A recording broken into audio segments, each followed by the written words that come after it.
¿Qué es la libertad? Es algo que nadie puede imaginar. Sigla.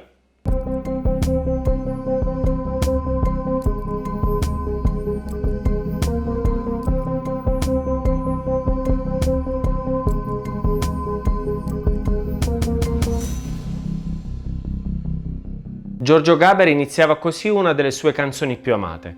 Voglio essere libero, libero come un uomo appena nato, che ha di fronte solamente la natura, che cammina dentro un bosco con la gioia di inseguire un'avventura.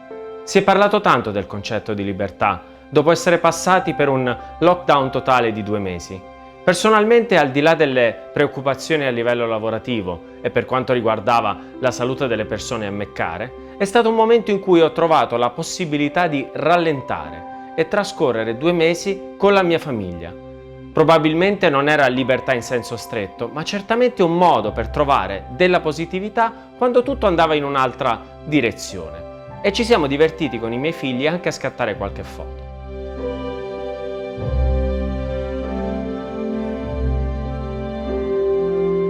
Se volessi parlare di libertà partendo dalle sue radici, probabilmente ci vorrebbe, più che una puntata, una stagione di questo canale YouTube. Voglio partire invece dal concetto linguistico in sé, perché questo nasconde alcune curiosità assolutamente non banali. In italiano la parola libertà deriva dal termine latino libertas, da cui liber, contrapposto a servum. Sostanzialmente si nasceva uomini liberi o schiavi e raramente la condizione si invertiva.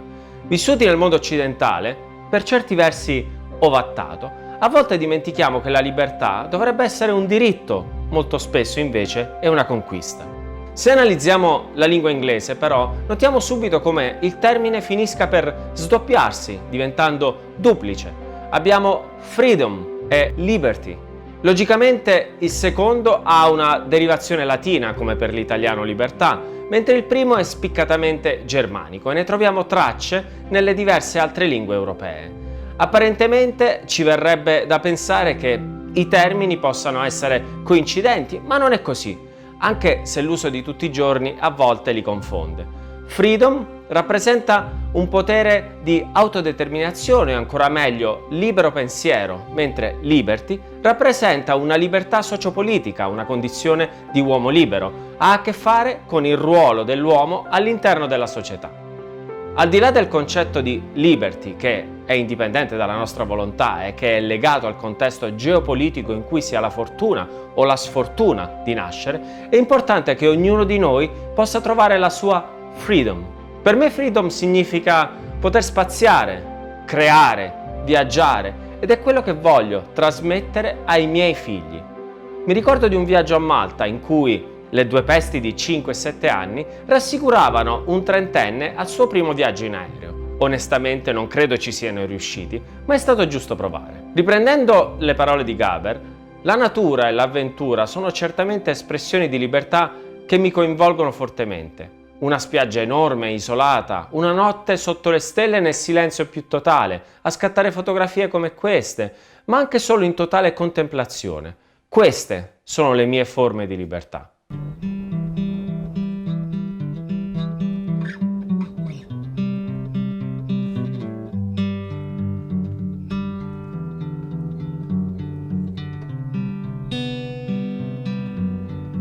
Arrivati di notte col vento che faceva traballare il nostro camper insieme a Fortunato Gatto, ci siamo risvegliati in un luogo remoto delle Ebridi.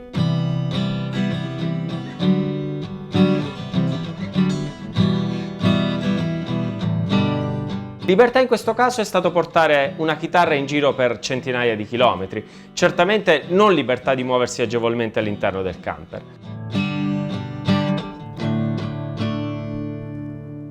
La settimana scorsa vi ho portati a fare un giro a San Francisco e ho lasciato da parte una piccola cosa per la puntata di oggi. Chi non ha visto Fuga da Alcatraz con Clint Eastwood almeno una volta? Io l'ho fatto proprio mentre viaggiavo da San Francisco a Lisbona, tornando verso casa. Il giorno prima ero stato, insieme ai miei colleghi, sull'isola. Lo ammetto, non ero convinto di poter essere molto interessato all'argomento. Sì, il mito del carcere di massima sicurezza, della fuga impossibile, della libertà, appunto. ma non avevo grandi aspettative. E invece mi sbagliavo, perché subito dopo aver lasciato il molo in nave ho sentito dentro di me partire una musica che montava. Pian piano ci si avvicinava a un luogo a suo modo magico, complice un allestimento incredibile fatto di una audioguida coinvolgente e di un ambiente perfettamente conservato. Ho iniziato allora a immedesimarmi e, come succede spesso in questi casi, a entrare nella parte del cattivo, che certamente lo diventa un po' meno quando viene recluso in modo così netto. Guardare dalle finestre lo skyline di San Francisco senza poter attraversare la baia doveva sembrare certamente un atto di crudeltà, passatemi il termine certamente esagerato.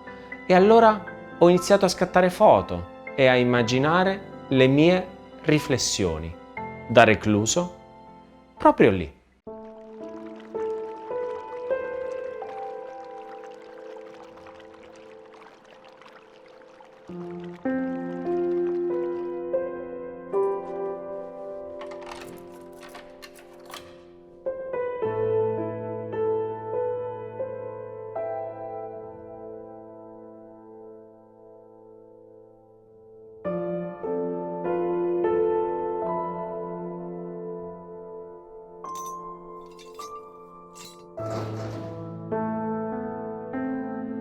What does it mean? Freedom.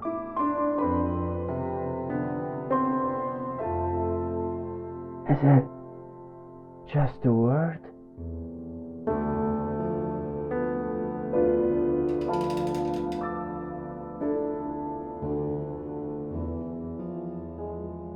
And time is passing by.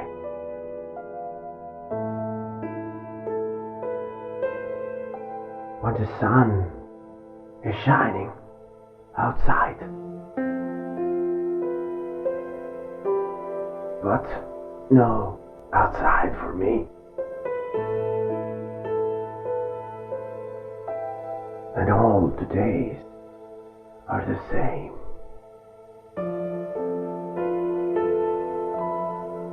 Ever and ever again.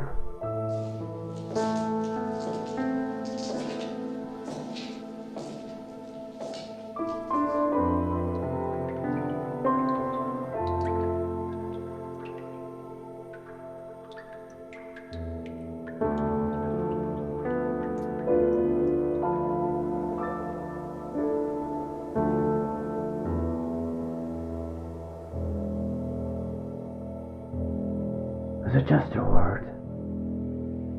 Or not?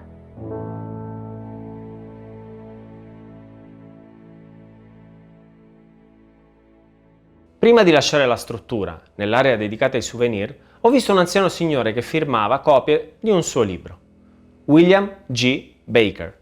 A 23 anni fu recluso ad Alcatraz. Dopo 64 te lo trovavi sorridente a firmare autografi nello stesso posto. E niente, quante domande avrei voluto fargli. Ci vediamo la prossima settimana.